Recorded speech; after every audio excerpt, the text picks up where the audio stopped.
حضرت ابراہیم علیہ السلام ایک مرتبہ سمندر کے قریب تشریف لے جا رہے تھے۔ آپ نے دیکھا کہ سمندر کے کنارے ایک لاش پڑی ہے، ایک شخص مرا ہوا ہے۔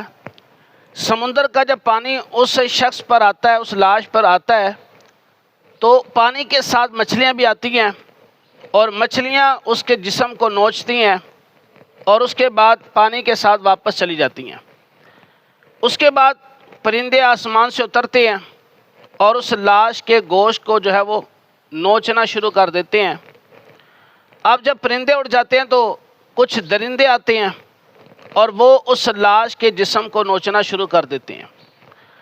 حضرت ابراہیم علیہ السلام نے آپ نے جب یہ دیکھا تو آپ کے دل میں خیال آیا کہ یہ ایک لاش ہے، ایک شخص ہے، اور اس کے جسم کے کچھ اجزاء پانی کے اندر مچھلیوں کے پیٹ میں ہیں، کچھ اجزاء جو ہیں وہ پرندوں کے پیٹ میں ہیں اور کچھ اجزاء جو ہیں وہ درندوں کے پیٹ میں ہیں۔ اب سوچنے لگے کہ اللہ رب العزت جو قیامت والے دن اسے زندہ فرمائے گا تو کس طرح فرمائے گا، یعنی اس کو زندہ کرنے کی کیفیت کیسی ہوگی کہ جس کے اجزاء بکھرے ہوئے ہیں۔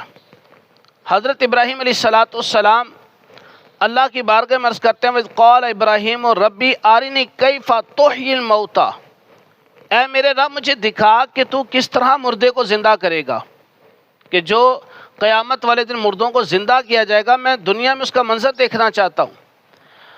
اللہ رب العزت نے فرمایا قَالَ أَوَلَمْ تُؤْمِنْ، اے ابراہیم علیہ السلام کہ تمہیں اس بات پر ایمان نہیں، یقین نہیں کہ میں مردوں کو زندہ کروں گا؟ ابراہیم علیہ السلام اللہ کی بارگاہ میں عرض کرتے ہیں قَالَ بَلَىٰ وَلَٰكِن لِيَطْمَئِنَّ قَلْبِي، اے مولا کریم میں سوال اس لیے کر رہا ہوں تاکہ میرا دل کو اطمینان آ جائے، تاکہ میرا ایمان اور مضبوط ہو جائے، یقین اور پختہ ہو جائے کہ تو واقعی مردوں کو زندہ کرتا ہے، اور میں یہ منظر اپنی آنکھوں سے دیکھ لوں تاکہ مجھے عین الیقین حق الیقین حاصل ہو جائے۔ اللہ رب العزت نے ابراہیم علیہ السلام سے فرمایا قَالَ فَخُذْ أَرْبَعَةً مِّنَ الطَّيْرِ، اے ابراہیم 4 پرندے لو، فَصُرْهُنَّ إِلَيْكَ، انہیں اپنے پاس مانوس کر لو، اپنے پاس ہلا لو۔ اب ابراہیم علیہ السلام نے 4 پرندے لیے۔ وہ 4 پرندے کون سے تھے؟ ایک مور، ایک مرغ، ایک گدھ اور ایک کبوتر، اور ایک روایت میں ہے کبوتر کی جگہ کوا۔ ابراہیم علیہ السلام نے 4 پرندے لیے، ان چاروں کو ذبح کیا، ان کی گردنیں الگ کر دی، اور ان کو ذبح کرنے کے بعد ان کے جسموں کا قیمہ بنا دیا، ان کے گوشت کا قیمہ بنانے کے بعد آپس میں مکس کر دیا۔ اب 4 پرندوں کے پر، خون، گوشت سارا کچھ مکس ہو گیا۔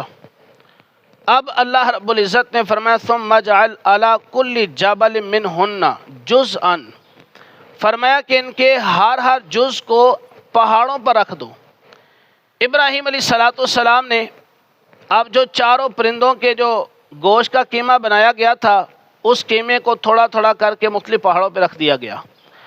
اب اللہ رب العزت نے فرمایا ثم ادعوہن یأتینک سعیا، ابراہیم علیہ السلام انہیں پکارو، تمہارے پاس دوڑتے ہوئے آئیں گے۔ اب حضرت ابراہیم علیہ السلام نے مور کو، مرغ کو، کبوتر کو، ان جو پرندے تھے انہیں پکارا، تو یہ جن کے گوشت کے ٹکڑے بکھرے ہوئے تھے مختلف پہاڑوں پر، وہ اڑنا شروع ہوئے اور آپس میں جڑنا شروع ہوئے، یہاں تک کہ ہر پرندہ جو ہے وہ اپنی اپنی گردن کی آگ کے ساتھ، اپنی گردن کے ساتھ لگتا ہے اور دوبارہ سے زندہ ہو جاتا ہے۔ ابراہیم علیہ السلام نے اس طرح یہ منظر دیکھا تو ان کو جو ہے ان کا یقین اور زیادہ پختہ ہو گیا، ان کا ایمان اور زیادہ مضبوط ہو گیا۔ تو اب یہاں سے ایک تو یہ قرآنی واقعہ ہے، سورہ بقرہ 3 پارہ ہے، اس واقعے سے ہمیں کیا سیکھنے کو ملا کہ اللہ رب العزت نے فرمایا ثم ادعوہن، ابراہیم علیہ السلام انہیں پکارو۔ اب سوال یہ پیدا ہوتا ہے جنہیں پکارا جا رہا ہے وہ انسان نہیں بلکہ پرندے تھے، زندہ نہیں بلکہ مردہ تھے۔ پکارنے کو حکم دینے والا رب کی ذات ہے، جسے حکم دیا جا رہا ہے وہ ابراہیم خلیل اللہ ہے۔ اب اگر مرنے کے بعد کسی کو پکارنا شرک ہو، ناجائز ہو، گناہ ہو، تو کیا رب تعالیٰ اس پکارنے کا حکم دیتا ہے ابراہیم علیہ السلام کو؟ کیا ابراہیم علیہ السلام پکارتے؟ تو اس قرآنی واقعے سے پتہ چلتا ہے کہ اگر کوئی فوت ہو جائے، مر جائے، تو مرنے کے بعد، اس کے انتقال کے بعد، اس کے وصال کے بعد اسے پکارنا گناہ نہیں ہے، شرک نہیں ہے۔ لہٰذا اگر کوئی بندہ یا رسول اللہ کہتا ہے، یا غوث کہتا ہے، یا داتا کہتا ہے، یا علی مشکل کشا کا نعرہ لگاتا ہے، تو اسے شرک نہیں کہا جائے گا، اسے گناہ نہیں کہا جائے گا، اس لیے کہ پکارنے کا حکم، مرنے کے بعد پکارنے کا حکم رب تعالیٰ فرما رہا ہے۔ اور آپ دیکھیے کہ قرآن مجید کے اندر اللہ رب العزت نے مختلف مقامات پر یا ایھا الذین آمنو کے ذریعے خطاب فرمایا۔ اب اگر یا کے ساتھ پکارنا اللہ کی ذات کے ساتھ خاص ہوتا کہ جو لوگ کہتے ہیں صرف یا اللہ کہہ سکتے ہیں، یا رسول اللہ نہیں کہہ سکتے، اگر یا اللہ کہنا جائز ہے اور بعض لوگ یہ کہیں کہ یا رسول اللہ نہیں کہہ سکتے، یا غوث نہیں کہہ سکتے، یا علی مشکل کشا نہیں کہہ سکتے، تو یا کا لفظ صرف اللہ کے لیے لگایا جا سکتا ہے، تو پھر اللہ رب العزت ایمان والوں سے فرما رہا ہے یا ایھا الذین آمنو، اے ایمان والو۔ یا کا لفظ ایمان والوں کے لیے استعمال ہو رہا ہے، یا ایھا الناس، اے لوگوں، یا ایھا الانسان، اے انسان، یہاں تک کہ اللہ رب العزت نے تو یہاں تک فرمایا قل یا ایھا الکافرون، اے محبوب فرما دیجیے اے کافرو۔ تو اگر یا کا لفظ اللہ کی ذات کے علاوہ کسی اور کے لیے استعمال کرنا جائز نہ ہوتا، تو یہ جو قرآن پاک کے اندر مثالیں بیان کی گئی ہیں، جو قرآن پاک میں الفاظ استعمال ہوئے ہیں، تو پھر یہ جائز ہی نہ ہوتے۔ تو اگر قرآن پاک میں الفاظ ہیں، اللہ رب العزت یا کے ساتھ خطاب فرما رہا ہے، ابراہیم علیہ السلام سے کہا جا رہا ہے سمت اوہن یاتینا کا سعیا، آپ انہیں پکاریں، ان پرندوں کو جنہیں آپ نے ذبح کر دیا انہیں پکاریں، یہ آپ کے بعد دوڑتے ہوئے آ جائیں گے۔ تو اگر انہیں پکارنا جائز ہے، ابراہیم خلیل اللہ کا انہیں پکارنا جائز ہے، رب کا حکم دینا جائز ہے، تو پھر یا رسول اللہ کہنا کیسے حرام ہو سکتا ہے؟ یا رسول اللہ کہنا، یا غوث کہنا، یا علی مشکل کشا کہنا کیسے ناجائز ہو سکتا ہے؟ تو یقیناً یہ ہماری سمجھ کی کمی ہے کہ ہم لوگ بات کو صحیح معنوں میں سمجھتے نہیں ہیں۔ تو جس طرح یا اللہ کہنا جائز ہے، اسی طرح یا رسول اللہ کہنا بھی جائز ہے۔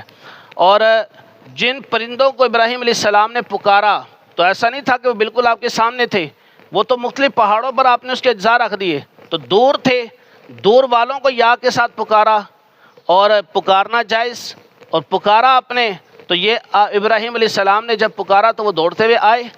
تو اس سے پتہ چلا کہ دور ہو، دنیا سے پردہ کر گیا ہو، اس کی روح بھی جسم سے جدا ہو جائے، پھر بھی اسے پکارنا جائز ہے، اسے ناجائز نہیں کہہ سکتے۔ اللہ تعالی ہم سب کو اس قرآنی واقعے سے جو درس ملا اسے سمجھنے عمل کرنے کی توفیق نصیب فرمائے، آمین بجاہ النبی الامین صلی اللہ علیہ وسلم۔